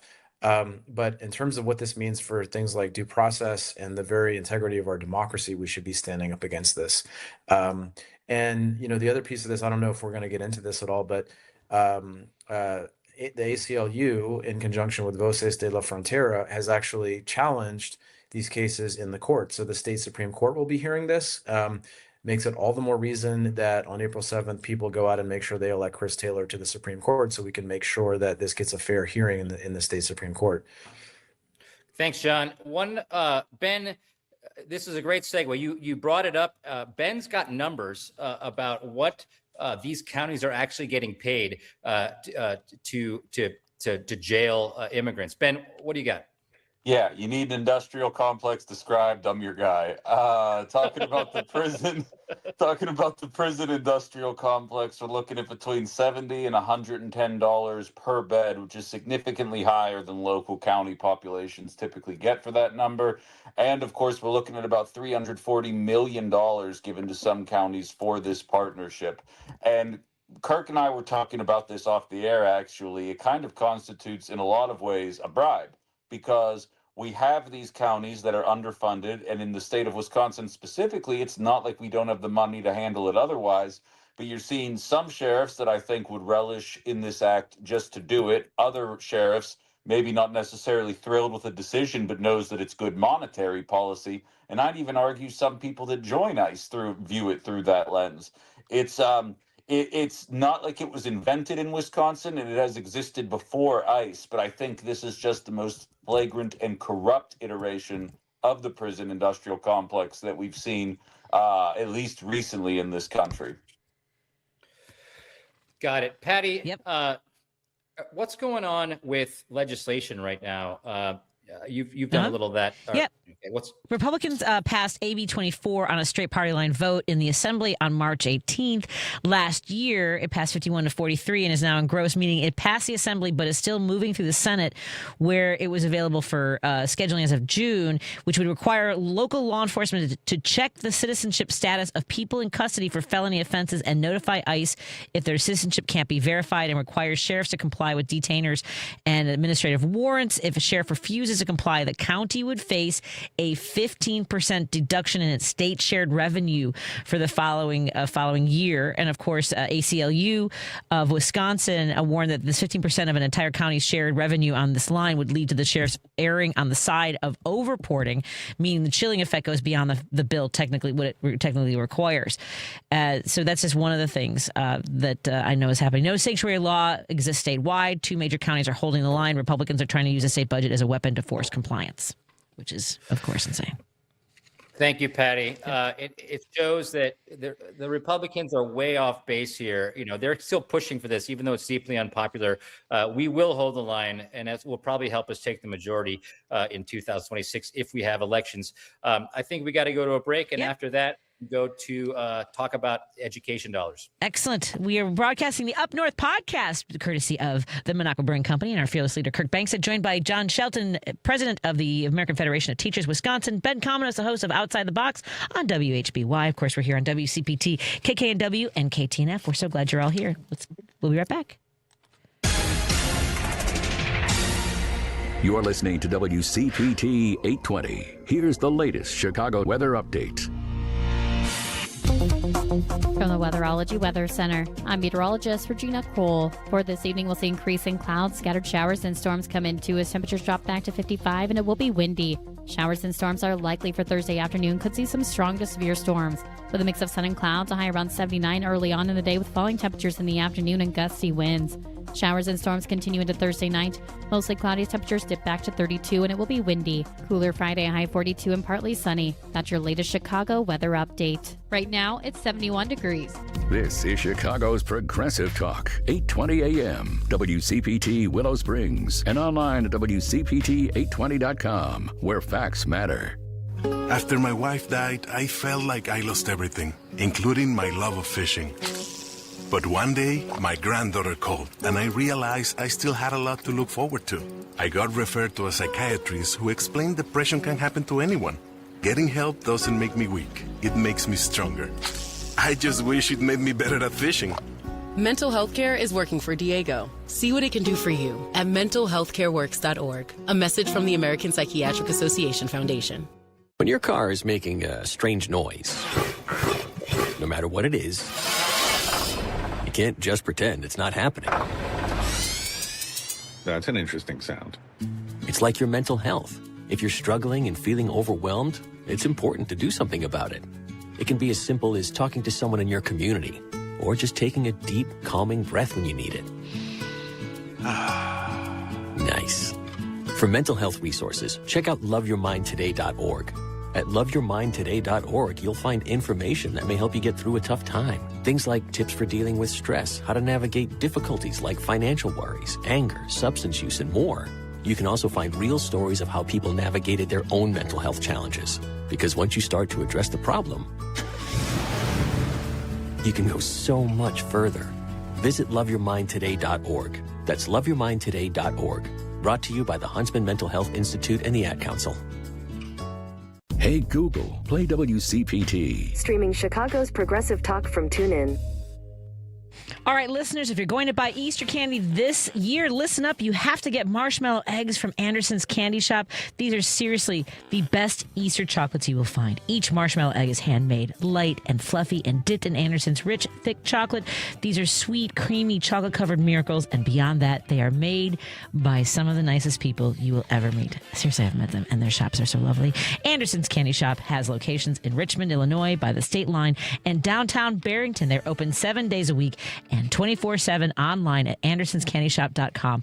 Plus, Anderson's also makes 9 flavors of cream-filled eggs, including peanut butter cream, maple nut, and marzipan. Oh, and crispy rice nests and solid chocolate bunnies, too.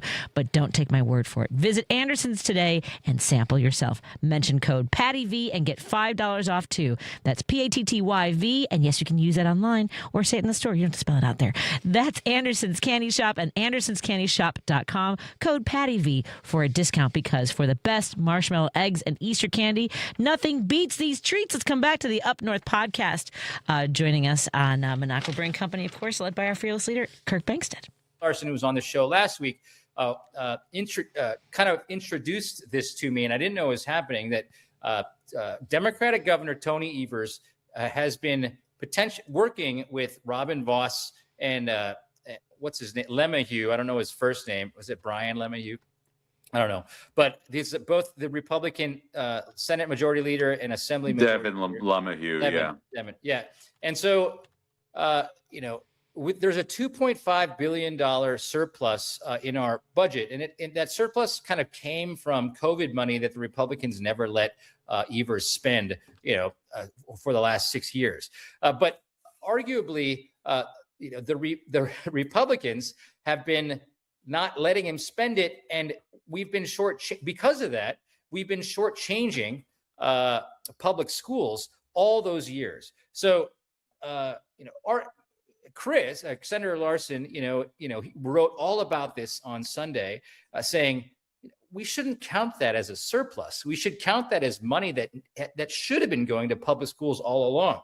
A couple stats here is that Governor Evers signed it was kind of a line item veto, which allowed the state budget to give more money to public schools for 300 years. 300 years, it was kind of a sleight of hand and a gimmick. But that additional money per pupil comes out of the general fund, which comes out of property taxes, from local property taxes, which means that people have to, chip it. You have to raise property taxes to fund your school. So that's not a way to fund our kids off the backs of property tax payers. And there's the other thing is that we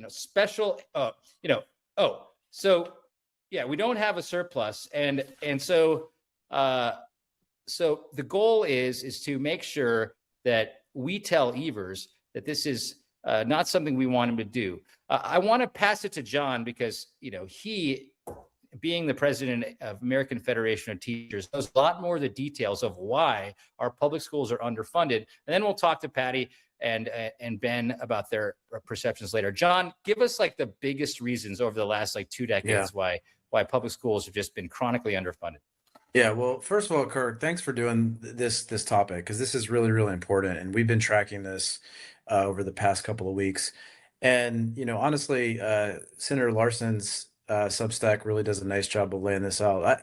I'm actually sorry. I just want to say this. I'm blown away at the Substacks that come out of Minocqua. Honestly, all the people here, we just have such great stuff, and people are finding all these issues and really explaining them. So if y'all have not subscribed to the Substack, definitely do that. So first of all, the surplus, that's a projected surplus. And it's not necessarily the case that we have, that's not money in the bank. That's what the state projects that surplus to look like.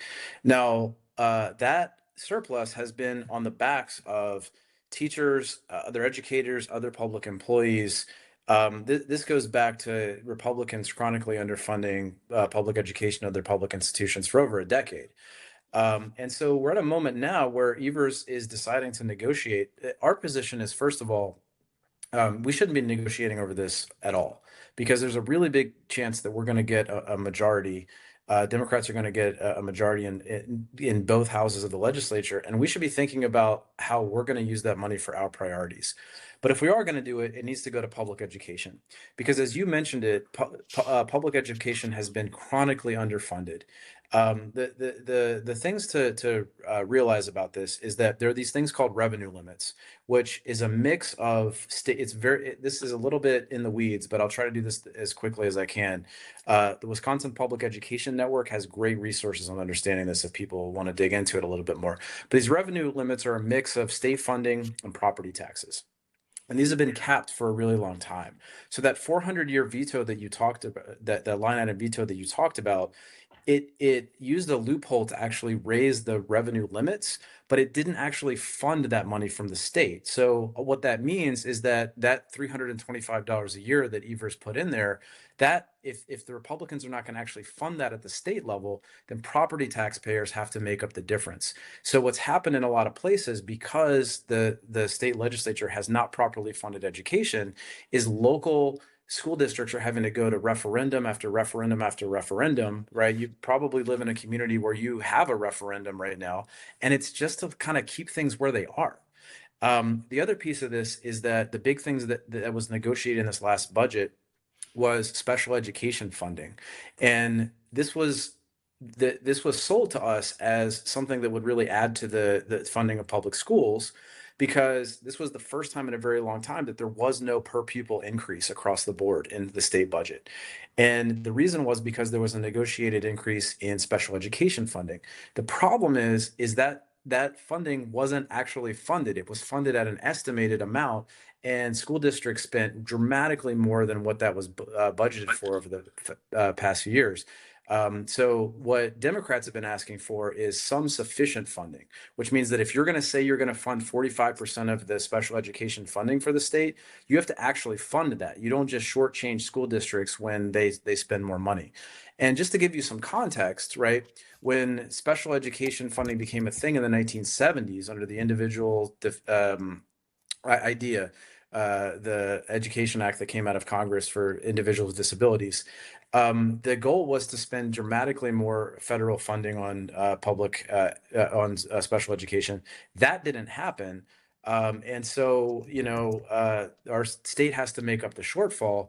That increase in special education funding that we had in this last budget has not been nearly enough to keep up with the needs of school districts. That's why you're seeing these referenda. And that's why Democrats are saying right now, people like Senator Larson and Assembly Democrats, which is where this bill that I know we're going to talk about came from, they're saying you need to, if you are going to spend down the surplus, that needs to be done by directly funding public schools, not giving checks to taxpayers, because we have to make sure our kids have the resources they need to be successful.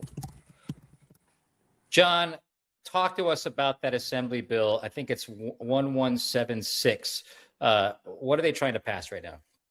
Yeah, so this came out of, I believe it was Christian Phelps and Angelica Cruz that came up with this bill.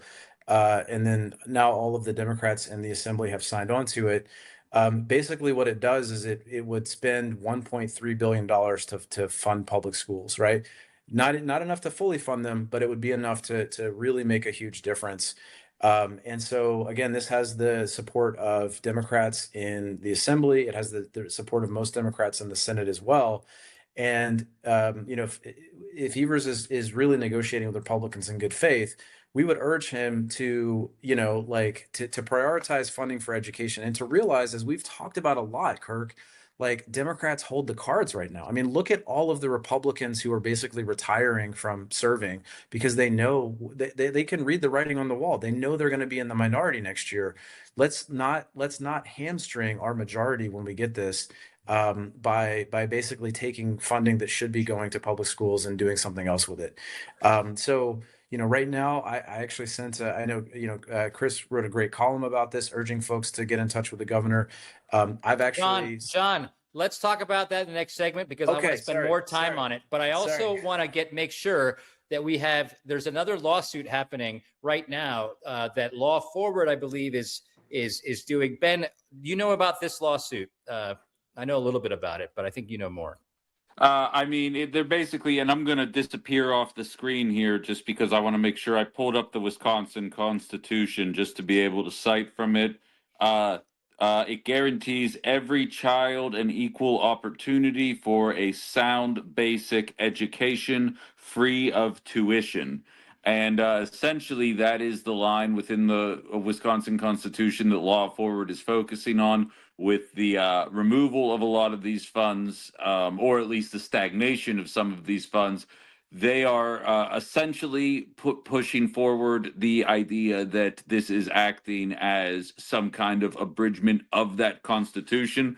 And as John highlighted, I believe in the second segment, regardless of what ends up taking place on April 7th, it stands to reason that there's probably going to be a pretty fair, assuming this gets escalated to the top, which everything always does in this state, it probably should end up seeing a fair hearing from the judges, and then we kind of go forward from there. Whether or not this works, time will tell, but definitely an interesting position to be taking on this one here, as this has been an issue since well before I moved out here. And as John highlighted, we in Appleton have a referendum, $15 per $100,000 your home is available extra on your tax bill, to help fund these schools to the appropriate levels that they should be funded to. Patty? Yeah, look, this is something that if we look at D.C. as an example, and Russell Vought as wanting to shrink the government enough to be able to drown it in a bathtub, this is what it looks like when the strangulation of a public good looks like. They're doing this across the country. You know, Missouri in many places has gone down to 4 days. They did this in Wisconsin and in Missouri, where they wanted to lower the age at which kids can work. And that's part of this too. But the voucher program that started in Milwaukee as a targeted tool for low-income families has been expanded into a parallel, largely unaccountable system, and we see that across the country. And whenever I hear about special education funding, it makes me crazy, because, you know, as a mother of a child with disabilities, nothing makes me more enraged than knowing that they would rather they don't have to take our kids. There's no accountability for the programs they provide. And I'm glad we're having this conversation. So thank you, everybody. Let's continue our conversation when we come back. It's the Up North podcast with Kirk Bangstad, the genius, the mastermind behind Minocqua Brewing Company. Go to MinocquaBrewingCompany.com. Ben Cominos, the host of Outside the Box on WHBY. Go to HBY.com. Maybe you can download the app, whatever. And John Shelton, the president of the Wisconsin chapter of the American Federation of Teachers. More in a moment on WCPT, KKNW, and KTNF. Thank you for being here. Believe it or not, this podcast takes... Stephanie Miller. I get to say my favorite sentence in the entire world. Here comes Kathy Griffin, hero of democracy. Hello. How are we going to do this? Because I know we're both going to want to talk at the same time, because it's a love fest. I am so in love with you. You are so important and wonderful and funny and brilliant, and you are who I aspire to be. No, you. When I grow up, I want to be you. No, you. No, you. Stephanie Miller, weekday mornings 8 to 11 on WCPT 820. I know that hiring can be challenging. You sort through tons of resumes and you get too many so-so applicants. You're just waiting for someone to match your role perfectly. Well, now there's a place where you can meet them fast. ZipRecruiter. Need to hire right away. Start your search for strong candidates. The right fit awaits. Build your team. Build it sooner. Meet your match on ZipRecruiter. Just head to ZipRecruiter.com/free right now to try it for free. And you're on your way to meeting your match. 4 out of 5 employers who post on ZipRecruiter get a quality candidate within the first day. So try it now. Go to ZipRecruiter.com/free. Once again, that's ZipRecruiter.com/free. Meet your match on ZipRecruiter. Try it free. Talking to your kids about the dangers of vaping can be hard. Getting them to listen to hot gossip is easy. So here's some drama you could share with your kid. Dude, did you hear about Cassie and Jake? No, but did you hear that vaping can cause irreversible lung damage and nicotine affects brain development? Nuh-uh.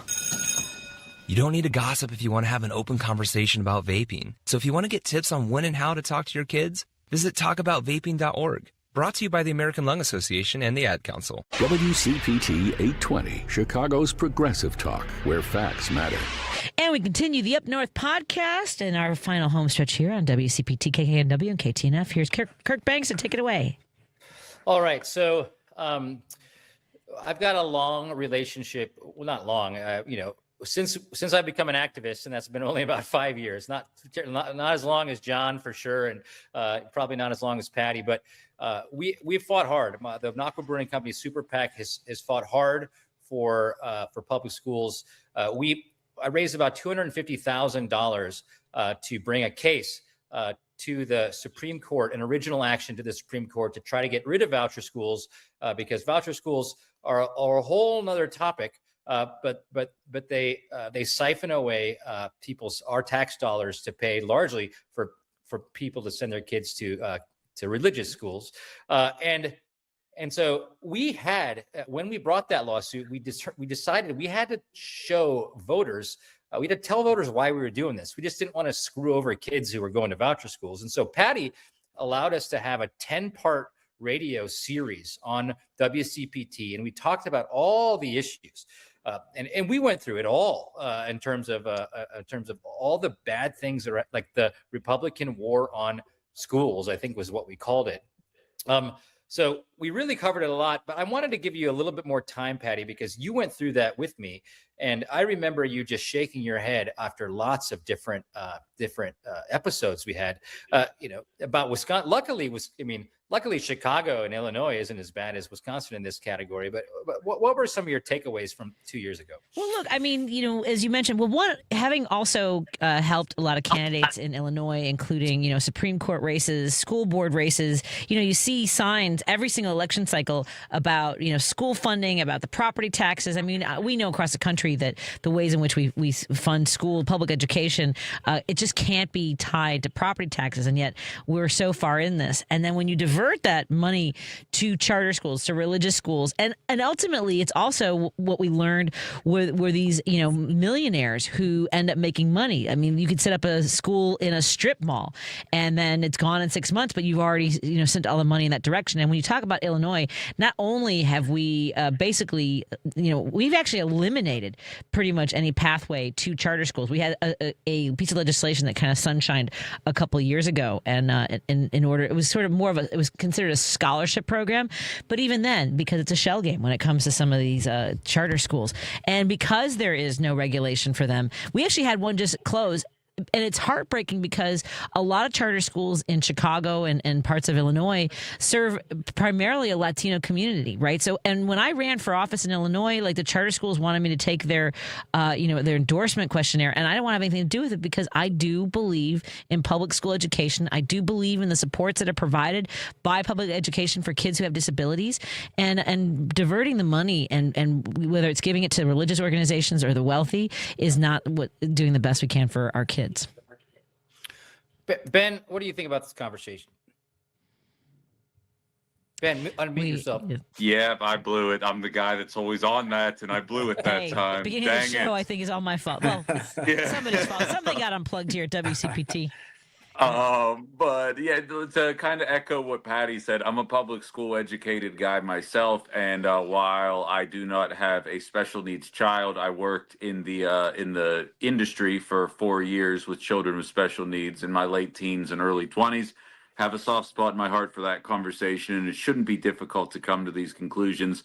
I do wish, and maybe John, I might put you on the spot with this one here. I am seeing Republicans out there, the go-to line they're going to right now is that the childbirths are stagnating. And so if, how do I say this? If school funding stagnates, what's the big deal? But I think you did a pretty good job of highlighting it there, that it's not like this is 1 or 2 year removed. I mean, the fact is we've been watching this happen for 15 years. And moreover, not to say we don't have great teachers here in Wisconsin, but you make more teaching anywhere else. Because of Act 10, because we're not funding these schools. And if you could make $10,000 extra dollars, you might love your hometown, the people there, the family there. We are in a cash-strapped society right now, and you are screwing the children over from the funding per pupil perspective, and then screwing their education over from some of the best talents are leaving in the name of making more money perspective. So any thoughts on kind of that angle there? I'm all ears. Yeah, so first of all, our population is not decreasing in Wisconsin. And if we connect this to the bigger conversation about immigration, Like, we need workers in this state. One of the reasons that our population is not decreasing is because of the immigrant population. So that's number one. But number two, Ben, it's the rural schools that have been hit the hardest, the purported constituency of Republicans in the state that have been hit the hardest by Act 10. Because when, there's not enough funding to go around, it's the bigger, wealthier, comparably wealthier school districts can poach the best teachers, especially in things like math and science. So it's definitely not helping their constituency to underfund public schools. All right, John, I cut you off last segment because I wanted to make sure that we had enough time for a call to action. If Governor Evers is a Democrat, he should be listening to the American Federation of Teachers. He should be listening to labor. He should be listening to the teachers union, and he should be and he was the head of the Department of Public Instruction. Department of Public Instruction before he was governor. He's supposed to be the education governor. What are the things that people can do who are listening right now to make sure that our surplus goes to education, or we hold it till the next administration? Yeah, and our union endorsed Governor Evers twice for election, right? So, I was very excited about this earlier and brought it up. I sent out a message to all of our members and urged them to call or email Governor Evers. And I want to read to you what I told them to say, as an example, right? Obviously, people should say what they feel called to say. But the quote is, "I urge you not to agree to spend down the state surplus. But if you are going to do so, to please ensure any negotiations prioritize the Assembly Democrats bill that funds our public schools." So that's number one, right? Republicans might not listen to us, but the governor, I think, surely will if we, get that message out there. You talked about all of the referenda, right? You need to vote for the referenda, but more importantly than that, right? In our union, we don't just vote for stuff. We get out and make sure that people in our community know about it. You need to let people know. It's sad that we have to, essentially, what we're doing is raising our housing costs to pay for education. But until we fix this at the state level, we have to make sure that kids have what they need. So vote on your referenda. You can actually, if you're in the Law Forward lawsuit, it was built primarily with the 5 biggest school districts in the state. Other school districts can join in too. So if you're a union leader or a school administrator in another district and you want to get involved, contact Law Forward because they're still taking on litigants. So you can support that. And then most importantly, we gotta win a trifecta. We gotta hold Republicans accountable for what they've done to our public schools, and also hold Democrats accountable moving forward for making sure that they prioritize our public schools. We got to do all those things. So vote April 7th, vote in November, and we have to move forward to a way of funding public schools that actually makes sense and that doesn't shortchange our public school students.